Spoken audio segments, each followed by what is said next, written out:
ബേക്കലിന്റെ കടൽക്കരയിൽ തിരമാലകളുടെ ശബ്ദം കേട്ട് വളർന്നവളായിരുന്നു ആയിഷ. കടൽ അവളുടെ സുഹൃത്തായിരുന്നു. അവൾക്ക് സന്തോഷമുണ്ടായാലും വേദനയുണ്ടായാലും എല്ലാം കടലിനോട് പറഞ്ഞുപോകും. ഒരു ദിവസം അവൾ പതിവുപോലെ കടൽക്കരയിലിരിക്കുമ്പോൾ സമീപത്തൊരു യുവാവ് സ്കെച്ച് വരയ്ക്കുന്നത് കണ്ടു. കടലിന്റെ ദൃശ്യങ്ങൾ അവൻ പേപ്പറിൽ പകർത്തുകയായിരുന്നു. അവന്റെ പേര് റയാൻ.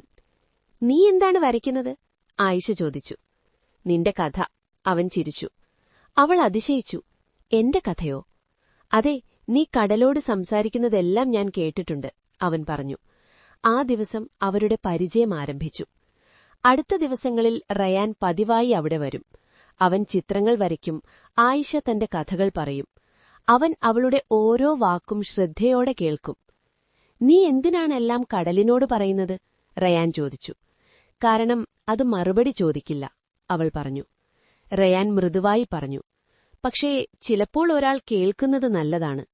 ആ വാക്കുകൾ അവളുടെ ഹൃദയത്തിൽ പതിഞ്ഞു. കാലം കടന്നു.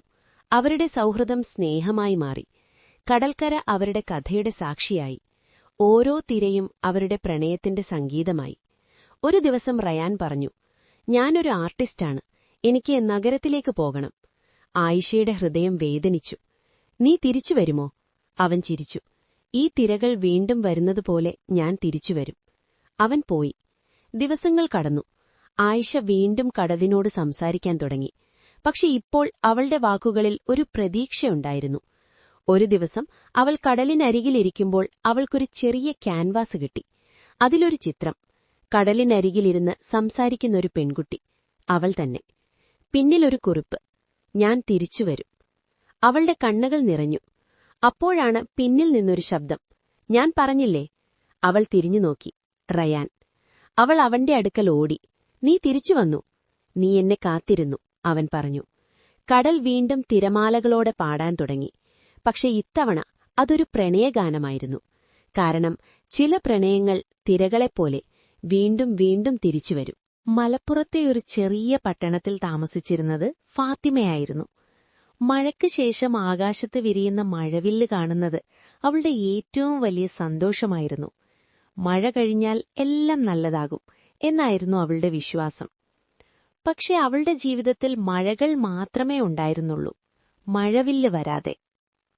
ഒരു ദിവസം കനത്ത മഴയ്ക്ക് ശേഷം അവൾ വീട്ടിന്റെ മുകളിലത്തെ ടെറസിൽ നിന്ന് ആകാശം നോക്കിക്കൊണ്ടിരിക്കുമ്പോൾ അടുത്ത വീട്ടിൽ നിന്നൊരാൾ കയ്യിൽ ക്യാമറയുമായി മഴവില്ല് പകർത്തുന്നത് കണ്ടു. അവന്റെ പേര് ഇമ്രാൻ. "നീ ദിവസവും മഴവില്ല് കാണാൻ വരാറുണ്ടോ?" അവൻ ചോദിച്ചു. ഫാത്തിമ ചെറുതായി ചിരിച്ചു. "ഞാൻ കാത്തിരിക്കും, പക്ഷെ അത് എല്ലായ്പ്പോഴും വരില്ല." ഇമ്രാൻ മറുപടി നൽകി. "ചിലപ്പോൾ നമ്മൾ കാത്തിരിക്കുന്നതിനേക്കാൾ നല്ലത് അത് കണ്ടെത്താനാണ്." ആ വാക്കുകൾ അവളുടെ മനസ്സിൽ പതിഞ്ഞു. അടുത്ത ദിവസങ്ങളിൽ അവർ തമ്മിൽ സംസാരിക്കാൻ തുടങ്ങി. ഇമ്രാൻ ഒരു ഫോട്ടോഗ്രാഫറായിരുന്നു. ലോകം മുഴുവൻ യാത്ര ചെയ്ത് പ്രകൃതിയുടെ മനോഹര നിമിഷങ്ങൾ പകർത്താൻ ആഗ്രഹിക്കുന്നവൻ.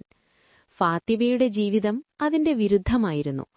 ഒരിടത്ത് നിൽക്കുന്ന, സ്വപ്നങ്ങൾ പോലും പേടിയോടെ കാണുന്ന. "നീ ഒരിക്കലും യാത്ര ചെയ്യാൻ ആഗ്രഹിച്ചിട്ടുണ്ടോ?" ഇമ്രാൻ ചോദിച്ചു. "ആഗ്രഹമുണ്ട്, പക്ഷെ ധൈര്യമില്ല," അവൾ പറഞ്ഞു. "നിനക്ക് ധൈര്യം വേണ്ട, ഒരു ചെറിയ ചുവടു മതി," അവൻ ചിരിച്ചു. കാലം കടന്നു. അവരുടെ സൗഹൃദം സ്നേഹമായി മാറി. മഴയും മഴവില്ലും അവരുടെ കഥയുടെ ഭാഗമായിരുന്നു. ഓരോ മഴയ്ക്ക് ശേഷവും അവർ ഒരുമിച്ച് ആകാശം നോക്കും. ഒരു ദിവസം ഇമ്രാൻ പറഞ്ഞു, "എനിക്കൊരു വലിയ അവസരം ലഭിച്ചു, വിദേശത്ത്." ഫാത്തിമയുടെ ഹൃദയം നിശ്ചലമായി. "നീ പോകുമോ?" "അതെ, പക്ഷെ നീ വരുമോ എന്റെ കൂടെ?" അവൾ നിശബ്ദമായി. അവളുടെ മനസ്സിൽ പേടിയും ആഗ്രഹവും തമ്മിൽ പോരാടി. "എനിക്കറിയില്ല," അവൾ പറഞ്ഞു. ഇമ്രാൻ അവളുടെ കൈ പിടിച്ചു. "നിനക്ക് വിശ്വാസമുണ്ടെങ്കിൽ വരൂ." അവൻ പോയി. ദിവസങ്ങൾ കടന്നു. ഫാത്തിമ വീണ്ടും ടെറസിൽ നിന്ന് മഴവില്ല് കാത്തുനിന്നു. പക്ഷെ ഇത്തവണ അവൾക്കൊരു കാര്യമാണ് മനസ്സിലായത്. മഴവില്ല് കാത്തിരിക്കാനല്ല, അത് തേടാനാണ്. ഒരു ദിവസം അവൾ ഒരു തീരുമാനമെടുത്തു. അവൾ യാത്രയ്ക്ക് തയ്യാറായി. വിമാനത്താവളത്തിൽ അവൾ ഒരു പരിചിതമായ ശബ്ദം കേട്ടു. "നീ വന്നല്ലോ." അവൾ തിരിഞ്ഞുനോക്കി. ഇമ്രാൻ. കണ്ണു നിറഞ്ഞ് അവൾ ചിരിച്ചു. ഇത്തവണ ഞാൻ പേടിച്ചില്ല. അവൻ ചിരിച്ചു. അപ്പോൾ നമുക്ക് നമ്മുടെ മഴവില്ല് കണ്ടെത്താം. ആ ദിവസം അവരുടെ ജീവിതം ഒരു പുതിയ നിറങ്ങളിൽ തുടങ്ങി.